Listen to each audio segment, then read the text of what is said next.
죄인 살리신 주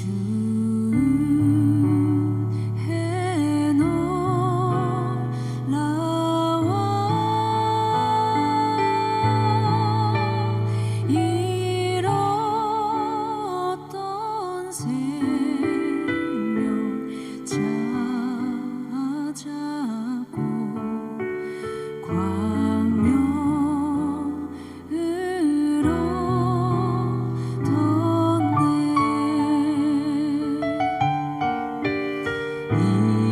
이제껏 내가 산 것도 주님의 은혜라. 또 나를 찾아보냐네.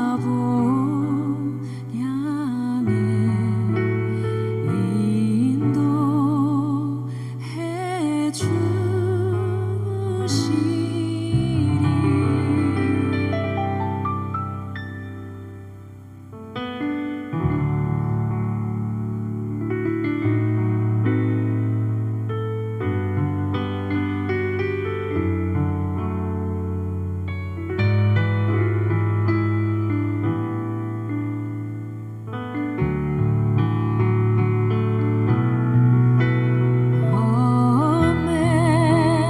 Amazing grace, how sweet the sound that saved a wretch like me.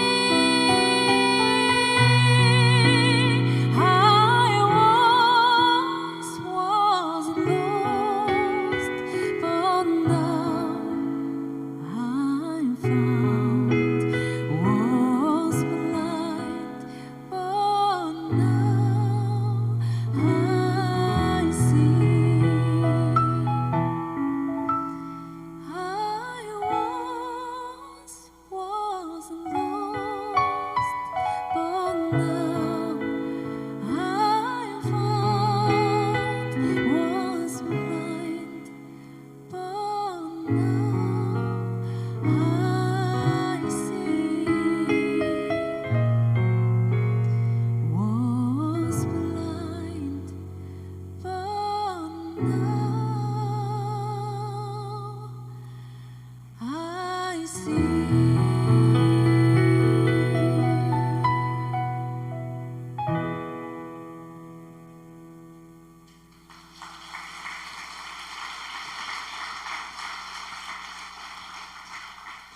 네, 저희 인사드리겠습니다.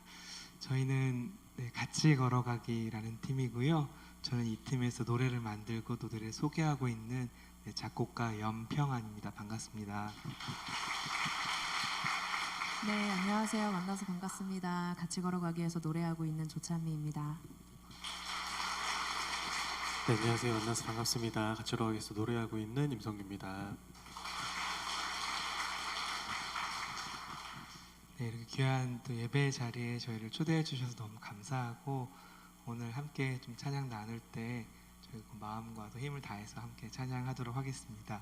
저희는 그 미가서 6장 8절 말씀을 바탕으로 만든 팀 같이 걸어가기, 그 겸손히 하나님과 같이 걸어간다는 의미를 담고 있고요. 그래서 오늘 저희가 이렇게 작곡가랑 가수로 이루어진 팀이다 보니까 여러분들에게 또 찬양을 만들게 된 이야기들 좀 함께 나누려고 합니다. 어떤 곡들은 직접적으로 하나님을 찬양하고 예배하는 곡들도 있지만 또 다른 어떤 곡들은 저희가 어떻게 삶 속에서 하나님을 만나고 또 하나님을 찬양하게 되었는지에 대한 이유에 해당하는 노래들도 있어요. 그래서 오늘 이렇게 처음 뵙는 분들 많지만 제가 한 하나님 섬기고 있는 형제 자매라고 믿고 또 저희 담대하게 한번 노래해 보겠습니다.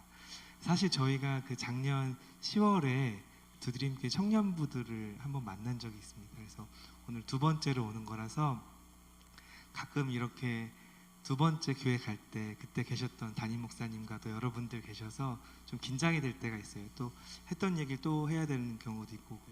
그래서 저는 그럴 때 이제 가끔 이런 좀 어려움을 목회를 하셨던 아버지께 좀 얘기한 적이 있어요. 근데 저희 아버지께서 너무 편하게 이렇게 말씀하시더라고요. 평안아, 괜찮다.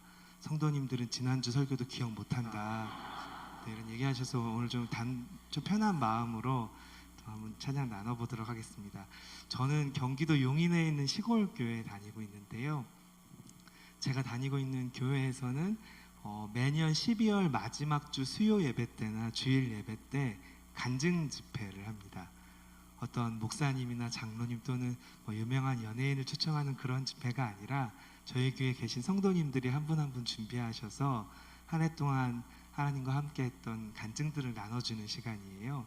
몇 해 전 간증 집회가 참 많은 감동이 있었습니다. 제일 먼저는 제가 다니는 교회 예배당의 오른쪽 제일 앞좌석에 항상 앉으시는 할아버지가 계세요. 그 할아버지께서 제일 먼저 이렇게 나오셨어요. 나오셔서는 간증을 나눠주셨는데 할아버지는 그해 먼저 하늘나라로 떠나신 할머니의 빈자리에 대해서 이렇게 조곤조곤 얘기를 나눠주셨어요.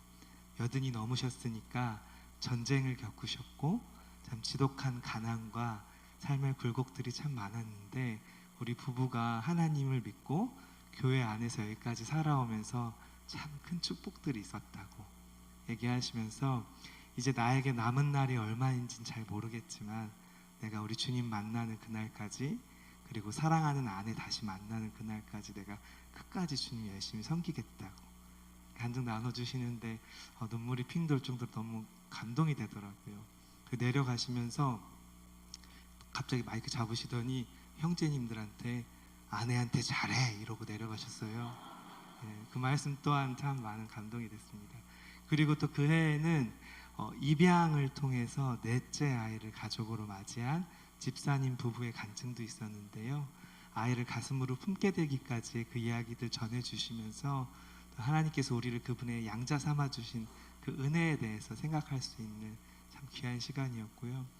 또 그해 제 친구가 정말 결혼과는 상관없는 삶을 살 것 같던 친구가 결혼을 했어요. 그래서 자기에게 임한 하나님의 은혜가 가장 큰 것 같다는 말도 안 되는 이야기를 좀 나눠주기도 하고 참 재밌고 따뜻한 그런 이야기들을 하나하나 들으면서 집에 가는 길에 참 너무 감사하다는 생각이 들었어요. 참 성도님들이 가장 아름다워 보일 때는 주님께서 축복해 주셔서 뭐가 잘 됐다는 이야기 이런 것보다는 나의 평범한 일상 속에서 나의 넘어짐과 또 어려움, 고난 속에서 하나님이 나와 함께 하심을 발견했다고 이야기해 줄 때 참 그때가 아름답고 나도 그 같은 하나님 섬기고 있음에 너무 감사가 되더라고요. 그래서 그날 집에 돌아와서 그날 들었던 성도님들의 간증을 가지고서 제가 가사를 쓰고 곡을 붙였습니다. 그리고 제목을 간증 집회라고 이렇게 해봤는데 다음에 이렇게 특송을 했더니 저희 교회 성도님들께서 제목이 그게 뭐냐고 너무 많이 질타를 해주셨어요. 그래서 제 1집 앨범에 그곳에라는 제목으로 수록했는데요. 지금 이곳에 또 우리와 함께 하신 하나님에 대한 찬양입니다. 그곳에 들려드리겠습니다.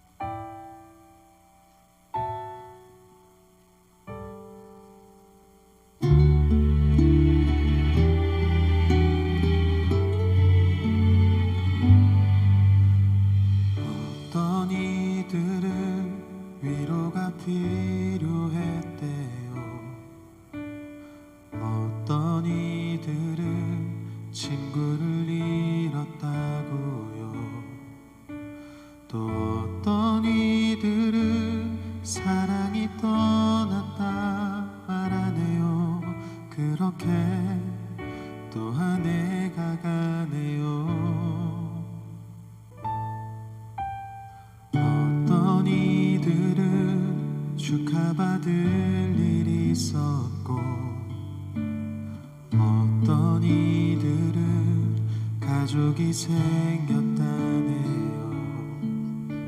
또 어떤 이들은 사랑을 이루었다 말해요. 그렇게 또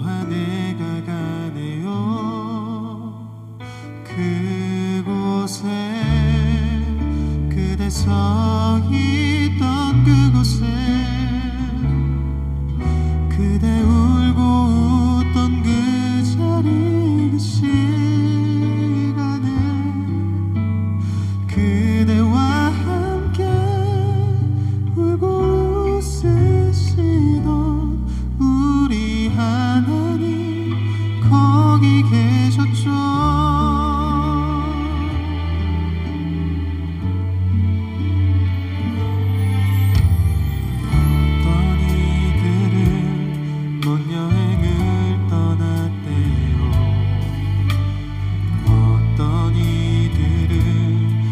없이 달려왔고요. 또 어떤 이들은 꿈을 이루었다 말하네요. 그렇게 또 한 해가 가네요. 그곳에 그대 서 있던 그곳에 그대 울고 웃던 그 자리 그 시간에 그대와 함께 울고 웃으시던 우리 하나님 거기 계셨죠. 때론 보길 원했고 때론 무심히 지나친 주 손길 늘 한 발 늦게 알게 되네요.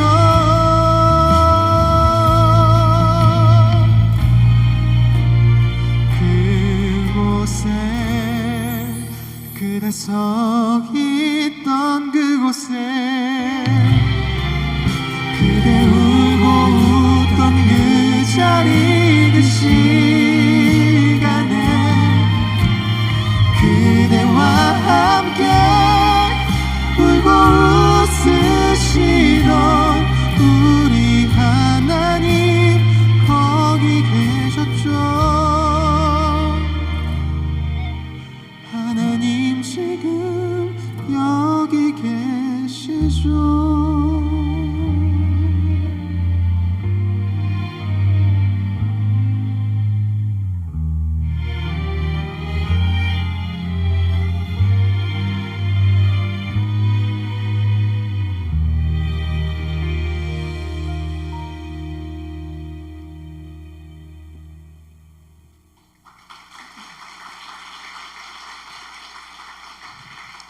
네, 감사합니다. 그곳에라는 찬양이었습니다.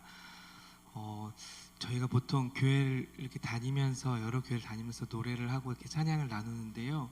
보통은 많은 성도님들께서 이렇게 노래가 끝나고 이렇게 후주가 나오기 전에 후주가 나올 때 미리 박수를 치세요. 급하게 박수를 치시는데 네, 근데 오늘 두드림교회 성도님들 여러분 문화 수준이 굉장히 높으시다고 느꼈던 게 맞습니다. 이게 후주를 다 기다리시네요. 음악이 다 끝날 때까지 기다리셨다가 네, 다 음악이 사라진 후에 박수를 치시는 거 보면서 좀 품격을 느끼는 것 같습니다. 저희는 오늘 좀 굉장한 문화 수준을 가지고 있는 두드림 교회에서 네, 함께 찬양하고 있습니다. 감사합니다. 저희가 잔잔한 곡 좀 두 곡 이어서 들려드렸는데 다음 두 곡은 저희가 할 수 있는 가장 신나는 곡을 좀 한번 해보도록 하겠습니다. 여러분 찬송가 좋아하시나요? 네, 찬송가를 좋아한다는 건 나이가 들었다는 방증이라고 합니다. 네, 저도 어느 순간부터 이렇게 찬송가가 너무 좋아지고 있는데요. 찬송가 주 예수 내 마음에 들어와 계신 후 그리고 성도여 다 함께 두 곡 이어서 찬양하겠습니다.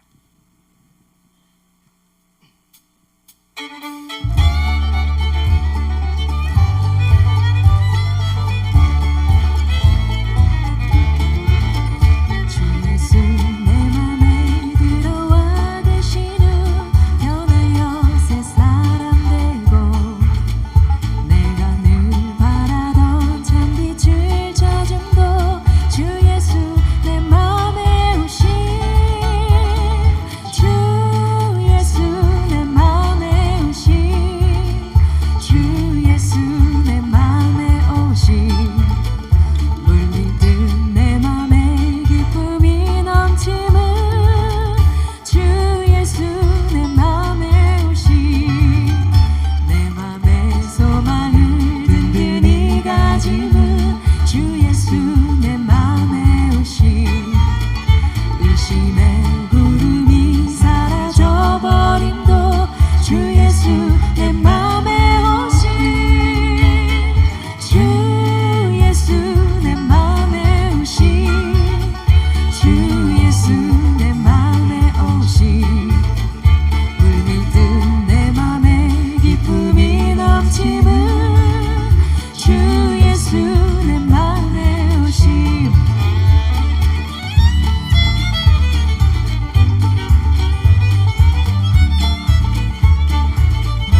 찬양하여라 할렐루야 아멘 주 보좌 앞에서 택하신 은혜를 다 찬송하여라 할렐루야 아멘 만문을 열어라 할렐루야 아멘 온 하늘 울려라 할렐루야 아멘 인도자 되시며 친구가 되신 주 그 사랑 끝없다 할렐루야 아멘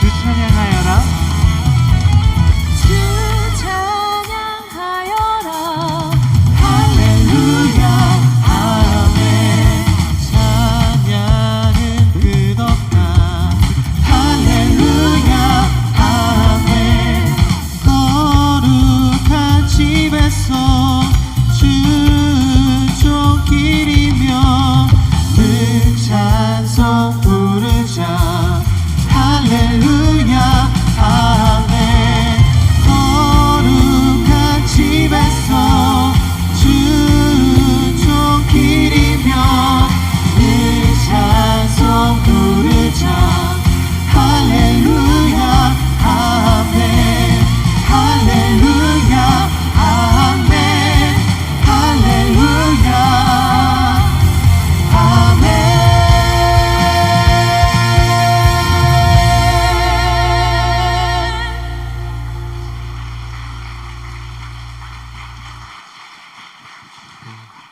함께 찬양해 주셔서 감사합니다. 여러분 어떻게 좀 기쁨으로 함께 찬양하셨죠? 네, 이 두 곡에 신나지 않았다. 그럼 앞으로 신날 일은 없습니다. 네, 계속해서 좀 노래해 보겠습니다. 저는 27살에 조금 이른 나이에 결혼을 했어요. 그리고 나서 그 다음 해에 저희 첫 아이가 태어났는데요. 아이가 태어나기 전에 요즘은 태명이라고 해서 아이가 엄마 뱃속에 있을 때만 이렇게 부르는 재밌는 이름들이 있습니다. 뭐 열매, 사랑이, 뭐 하여튼 재밌는 여러 가지 이름들이 있는데 저희 부부도 그렇게 태명을 지어볼까 하다가 그러지 말고 그냥 아이의 이름을 미리 지어서 그 아이의 이름을 부르면서 아이를 기다리고 태교도 해봐야겠다 이렇게 생각해서 아내랑 함께 아이의 이름을 같이 고민하기 시작했어요. 그런데 참 이 아이의 이름 짓는 게 너무 어려운 일이더라고요. 여기 계신 모든 부모님들 다 그러셨겠지만 아이의 이름 대충 지을 수 없잖아요. 정말 아이의 이름에 좋은 의미를 담아서 아이가 그 이름의 뜻처럼 그 이름처럼 살아가기를 바라는 마음으로 이름을 지어주셨잖아요. 저희 부부도 그렇게 참 오랜 시간 고민하면서 아이의 이름을 지었습니다. 그리고 시간이 지나서 저희 첫 아이가 태어나고 나서 산후조리 기간을 좀 지나서 이제 어느 날 주일에 예배를 참석했는데요. 제가 다니는 교회는 전 세대 예배라서 아이부터 어른까지 다 같이 예배를 드려요. 근데 그때만 해도 잠옷실이 이렇게 제대로 구비가 되어 있지 않아서 예배당 제일 뒤편 의자에 항상 앉았습니다. 아이가 조금이라도 울거나 칭얼대면 빨리 데리고 나가려고 뒤에 이렇게 아이를 안고 앉아 있었습니다. 근데 그날 그 주일날 예배 때 집사님께서 성경 말씀을 봉독해 주셨는데 마태복음 1장 21절 말씀을 이렇게 봉독해 주셨어요. 아들을 낳으리니 이름을 예수라 하라.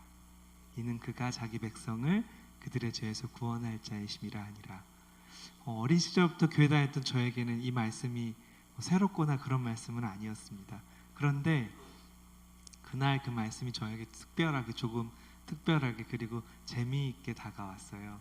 하나는 하나님께서도 이 땅에 나실 아들 예수님의 이름을 미리 지어주셨구나 라는 생각을 혼자 해봤고요.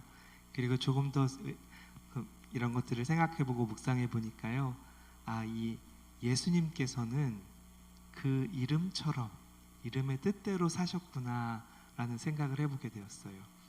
예수라는 이름에는 구원자라는 뜻이 있는데 아무 죄 없으신 예수님께서 이 땅에 오셔서 정말 십자가에 달려 죽으심으로 우리 모두의 죄를 사해 주셨잖아요. 그렇게 생각하니까 우리 예수님은 정말 그 이름처럼 사셨구나 하는 생각이 들었습니다. 이 묵상을 조금 더 이어가다 보니까요, 하나님께서 지으신 이 예수라는 이름에 하나님의 우리를 향한 큰 사랑이 담겨져 있구나 라는 생각에 이르게 되었어요. 그래서 그날 이런 생각들을 바탕으로 눈물로 지으신 이름 예수라는 곡을 지어봤는데요. 아직까지 이 사랑의 예수님을 만나지 못한 분이 계시다면 꼭 만나고 정말 교회 지체로 그분의 자녀로서의 삶을 살아가길 바랍니다. 눈물로 지으신 이름 예수 들려드리겠습니다.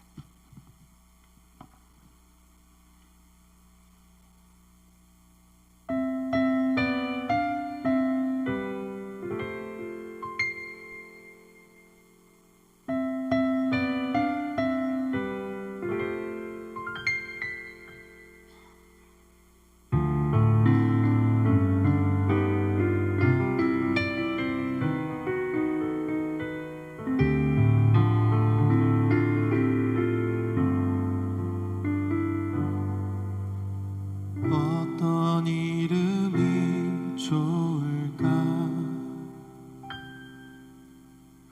어떻게 지어야 할까? 나의 바람과 사랑을 담아 예쁘게 지어봐야지. 예쁘고 멋진 이름처럼 그 이름처럼 살아가기를. 너의 이름을 부를 때마다 간절히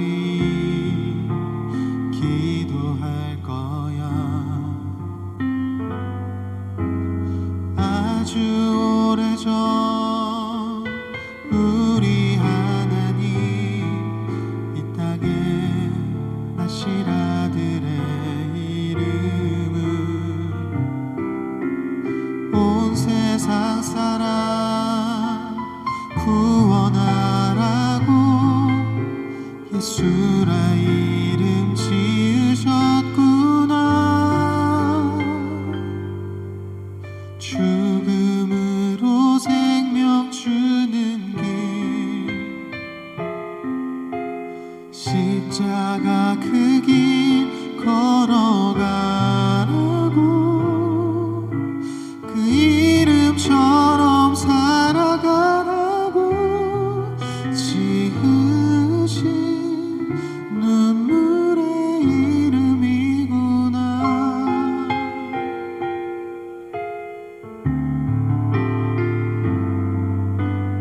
어떤 기대도 없었지.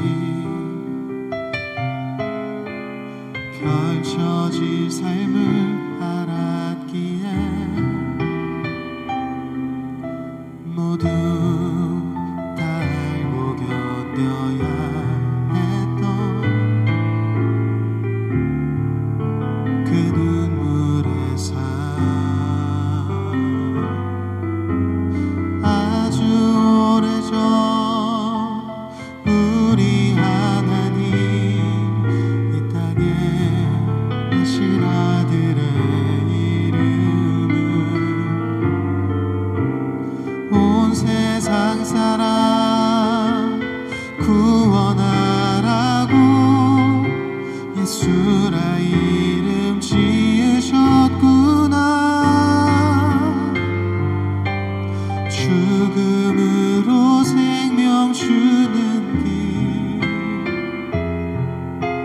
십자가 그 길 걸어가라고, 그 이름처럼 살아가라고 눈물로 지으신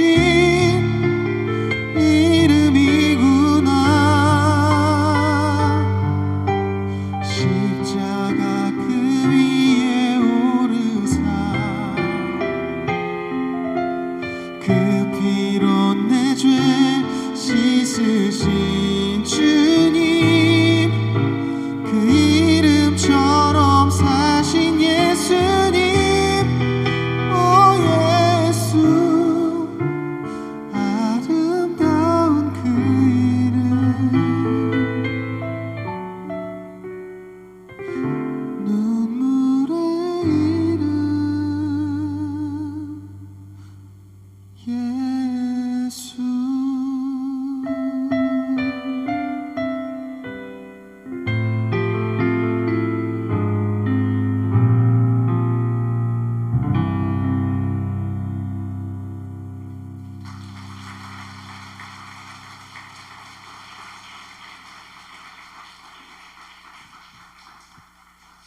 네, 첫 아이가 태어나고 나서 그 다음 해에 저희 둘째 아이가 한번 유산이 됐어요. 꼭 이맘때쯤이었는데, 그래서 저희 부부가 참 많이 힘든 시간들을 보냈습니다. 마음이 참 어려웠는데요. 그리고 나서 그 이듬해에 하나님께서 저희 가족에게 쌍둥이를 보내주셨어요. 그래서 참 둘째 아이를 잃었던 그 슬픔을 하나님께서 참 어루만져 주시고 위로해 주시는구나라는 생각이 들면서 참 감사한 시간을 또 갖기도 했습니다.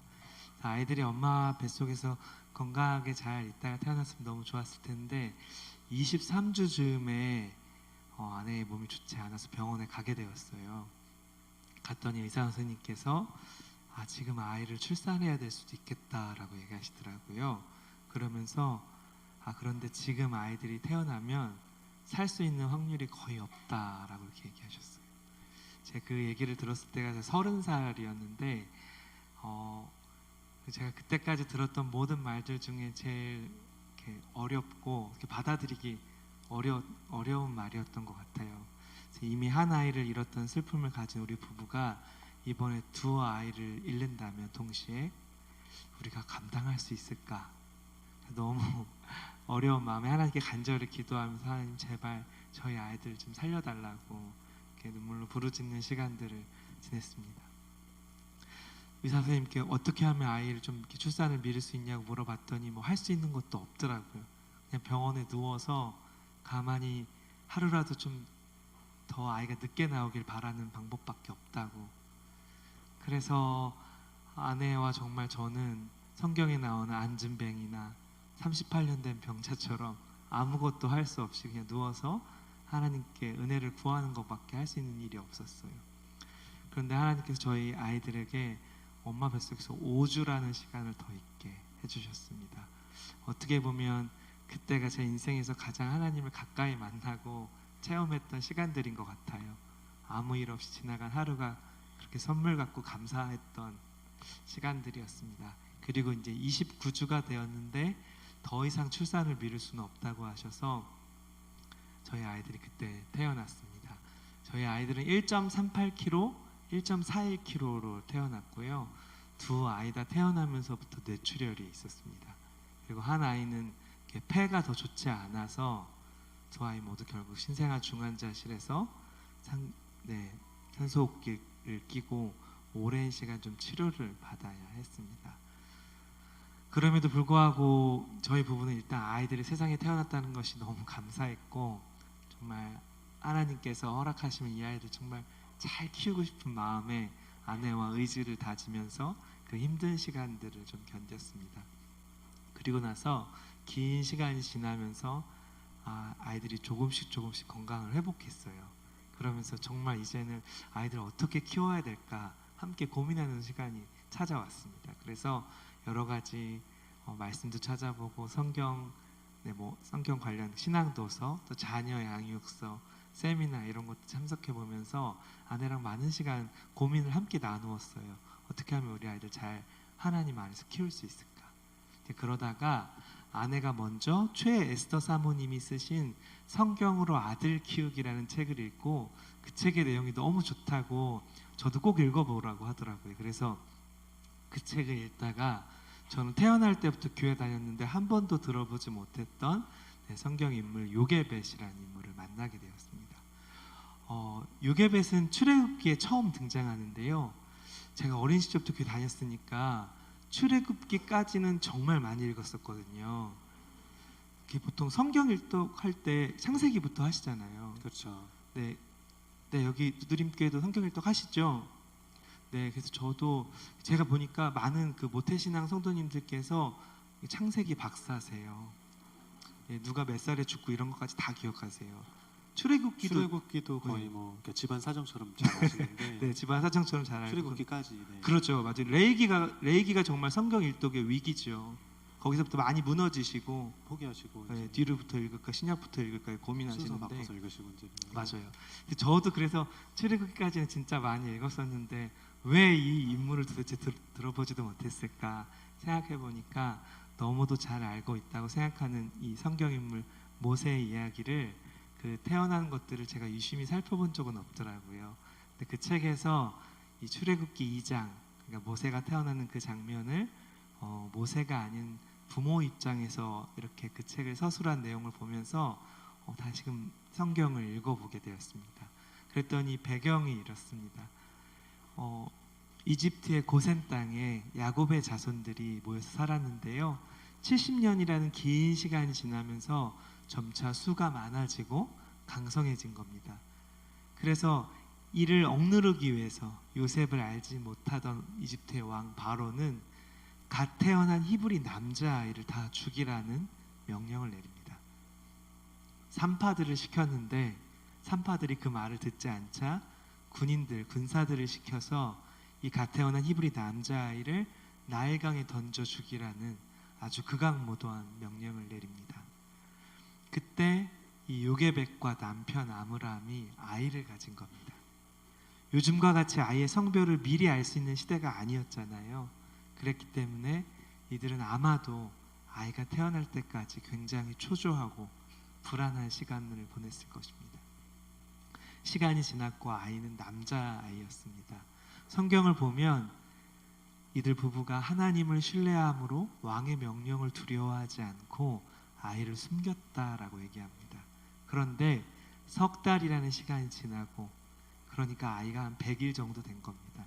더 이상 숨길 수 없다고 판단한 이들 부모는 아이를 떠나보낼 준비를 합니다.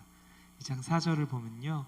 엄마 요게벳은 아이를 뉘울 만한 작은 갈대 상자를 가져와서 이 갈대 상자에 물이 새지 않게 역청과 나무진을 바릅니다. 그리고 상자에 아이를 뉘우고 상자를 덮어 나일강 갈대 사이에 둠으로써 그렇게 아이를 떠나보냅니다. 부모가 되기까지 혹은 제 아이를 잃어보기까지 한 번도 이 말씀에서 제 시선이 멈추었던 적이 없었는데 문득 아이를 떠나보내려고 갈대 상자를 가져와서 역청과 나무진을 바르던 이 엄마 요게벳에서 제 시선이 멈췄어요. 성경에는 나와 있지 않은 그녀의 마음을 좀 헤아려 보게 되었습니다. 그 작은 아이를 떠나보내려고 하는 이 엄마가 얼마나 무서웠을까. 그리고 참 얼마나 힘들고 아픈 시간을 가졌을까. 정말 그녀와 그녀의 남편이 하나님을 신뢰하지 않고서야 이 아이를 이렇게 떠나보낼 수 있었을까. 제가 저희 아이들이 신생아 중환자실에 입원해 있을 때 매일매일 면회를 갔거든요. 이제 갔는데 가서 보면 이 신생아 중환자실 유리벽 바깥에서 이 안에 있는 아이들, 그러니까 온갖 주사 바늘과 호스를 꽂고 있는 저희 아이들을 바라보는데 저를 가장 힘들게 했던 거는 다른 게 아닌 제가 이 아이들의 보호자인데 이 아이들을 보호하거나 이 아이의 생명을 위해서 할 수 있는 그 어떤 일도 저에게는 없다라는 그 무력감이었던 것 같아요. 내가 정말 아무것도 할 수 없구나라는 걸 깨닫고 나서야 정말 이 아이를 살리실 수 있는 분이 또 이 아이들을 인도하시고 보호하실 수 있는 분이 하나님이구나 라고 생각하면서 너무 간절하게 하나님께 부르짖었던 그 시간들이 생각났어요. 그러면서 저하고는 정말 비교할 수 없는 이 상황에 있던 이들이 정말 하나님을 신뢰하면서 그렇게 아이를 보내지 않았을까 생각을 해보게 되었습니다. 성경을 조금 더 읽다가 믿음의 장이라고 불리우는 히브리서 11장에 에녹, 노아, 아브라함 등의 많은 믿음의 선진들과 함께 이 모세의 부모가 언급되는 것을 보면서 그래, 그들이 정말 믿음으로 그렇게 삶을 살아냈구나 라는 생각이 들었습니다. 그래서 저도 아내도 함께 그런 믿음으로 저희 아이들을 하나님께 맡기고 하나님께 드리는 그런 삶을 너무 살고 싶었어요. 그래서 그런 마음을 잘 담아보고자 만든 노래가 요게벳의 노래고요. 오늘날 정말 믿음 안에서 자녀들을 키우는 게 정말 쉽지 않은 시대인데 그렇게 애쓰시는 모든 부모님들과 또 그랬던 부모님들을 기억하는 자녀분들과 이 노래 나누겠습니다. 요게벳의 노래입니다.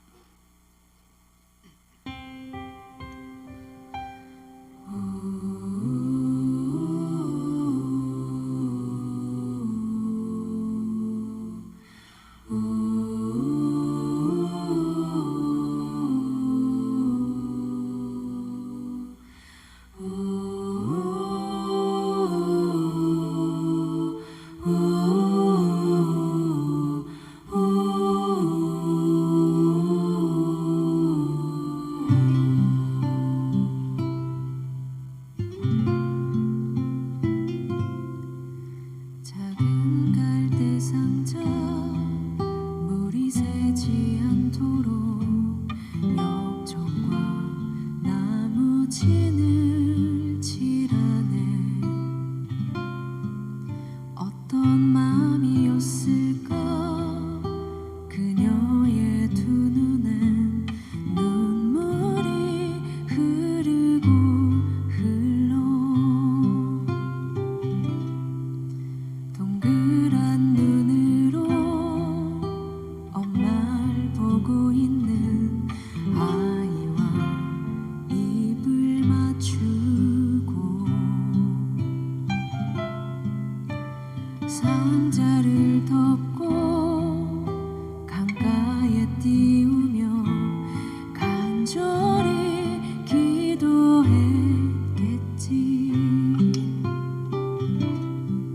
정처 없이 강물에 흔들흔들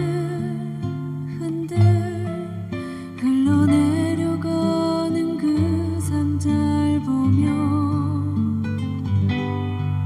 눈을 감아도 보이는 아이와 눈을 맞추며 주저앉아 눈물을 흘렸겠지. 너의 삶의 참 주인 너의 참 부모이신 하나님 그 손에 너의 삶을 맡긴다. 너의 삶의 참 주인 너를 이끄시는 주 하나님 그 손에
감사합니다. 요게벳의 노래였고요.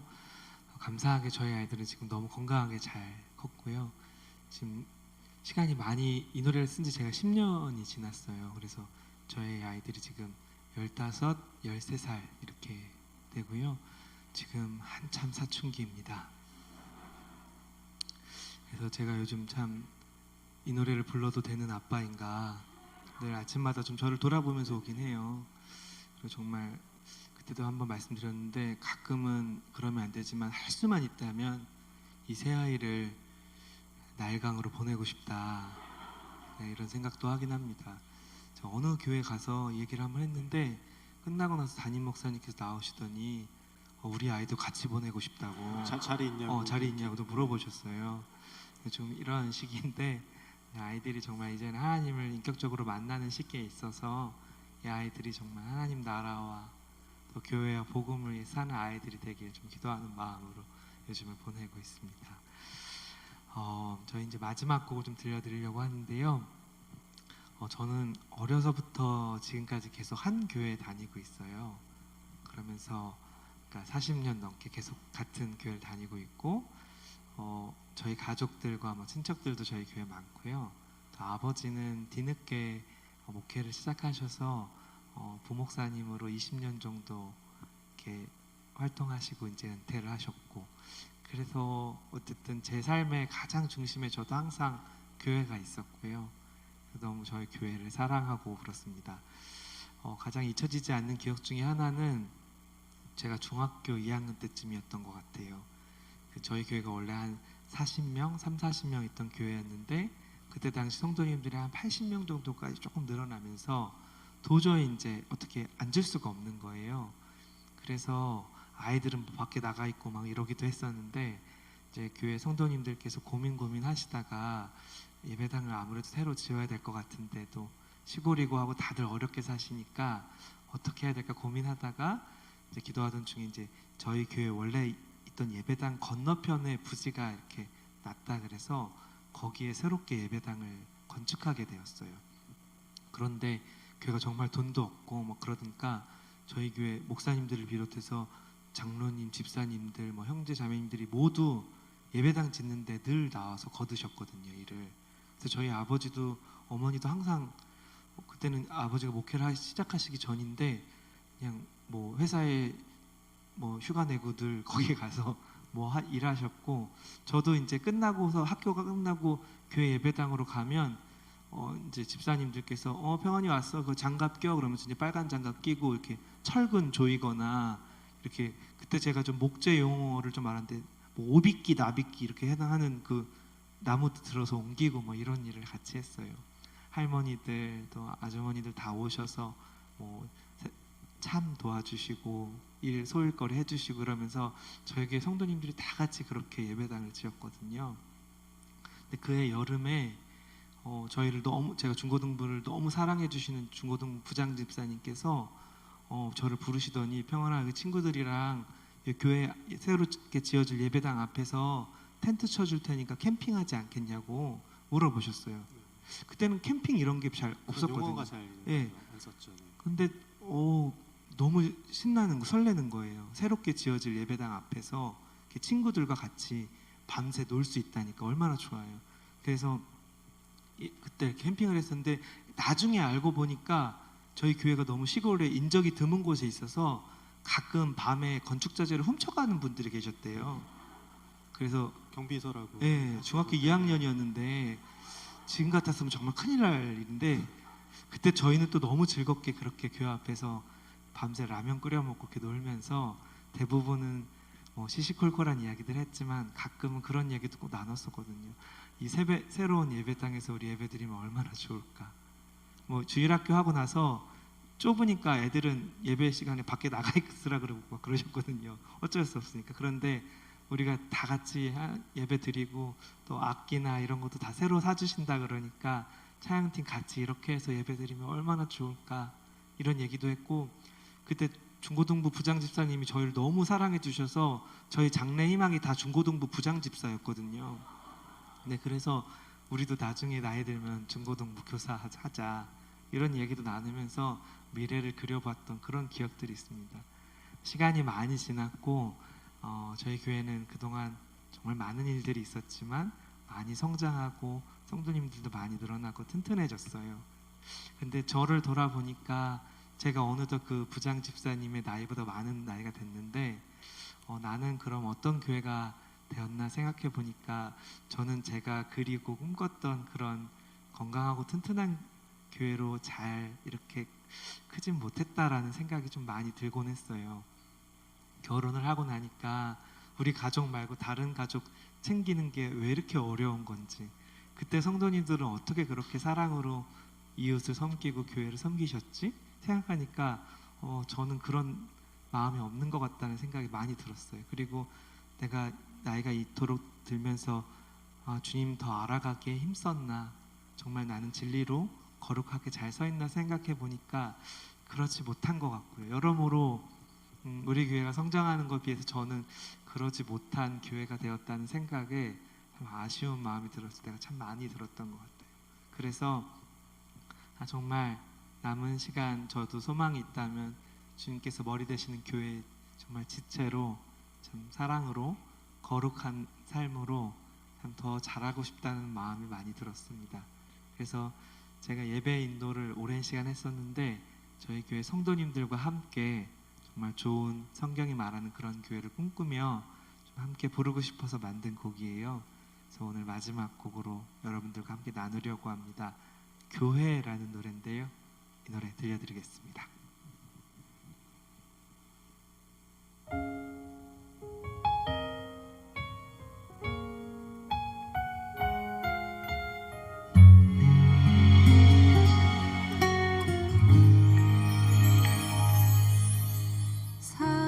사람이 넘치기보다 사랑이 넘치는 교회, 섬김을 원하기보다 섬김의 기쁨 알아가는 교회, 세상이 주목하기보다 주님이 주목하는 교회, 화려한 겉모습보다 중심이 주를 향한 교회, 주님이 피로 사신 아름다운 교회, 서로를 사랑함으로 하나 되는 교회, 주님이 머리 되신 거룩한 교회, 우리 함께 만들어 가요. 내 작은 생각보다도 하나 됨에 소중함하는 교회, 세상에 알려지기보다 서로가 서로 깊이 아는 교회, 주님이 피로 사신 아름다운 교회, 서로를 사랑함으로 하나 되는 교회, 주님이 머리 되신 거룩한 교회, 우리 함께 만들어 가요.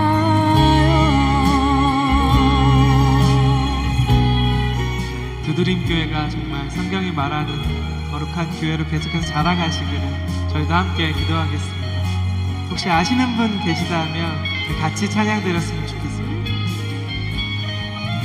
주님이 피로 사신, 주님이 피로 사신 아름다운 교회, 서로 사랑함으로 하나 되는 교회, 주님이 머리 되신 거룩한 교회, 우리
하시려면 좀 더 확실히 해주셔도 괜찮습니다.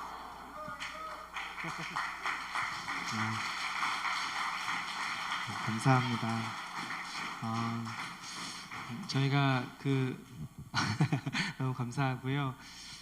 네, 늘 앵콜이야 한 30곡씩 준비하고 있는데 저희가 단 한 성도님들이라도 외쳐주시면 바로 해야겠다는 이럴 때만 겸손한 자세를 갖고 있어요. 그래서 저희 마지막 곡 한 곡 더 노래하겠습니다. 오늘 이렇게 귀한 자리에서 저희 나눌 수 있는 시간 주셔서 다시 한번 감사드리고요. 저희가 그 팀이 코로나가 시작될 즈음에 정말 본격적이게 팀으로 결성을 했어요. 코로나가 올 줄 모르고. 네, 그래서 2년 동안 참 많은 힘든 시간들도 있었는데 생각해 보니까 또 뒤돌아 보니까 하나님께서 여전히 참 저희 삶을 참 잘 붙잡고 계셔 주시는구나라는 생각이 많이 들었습니다. 또 교회가 44주년이라는 긴 시간 역시 또 하나님께서 좀 붙들고 여기까지 오셨다고 생각이 되는데 좀 우리를 이렇게 붙들어 주시고 또 내일도 알 수 없는 내일도 참 내일을 만드신 하나님께서 우리를 여전히 붙드실 거라는 그런 믿음으로 함께 여기 하나님의 은혜를 찬양하고 마무리했으면 좋겠습니다. 지금까지 지내온 것 이 찬양으로 오늘 함께 예배 마무리했으면 좋겠습니다. 오늘 너무 감사했고요. 저희는 같이 걸어가기였습니다. 고맙습니다.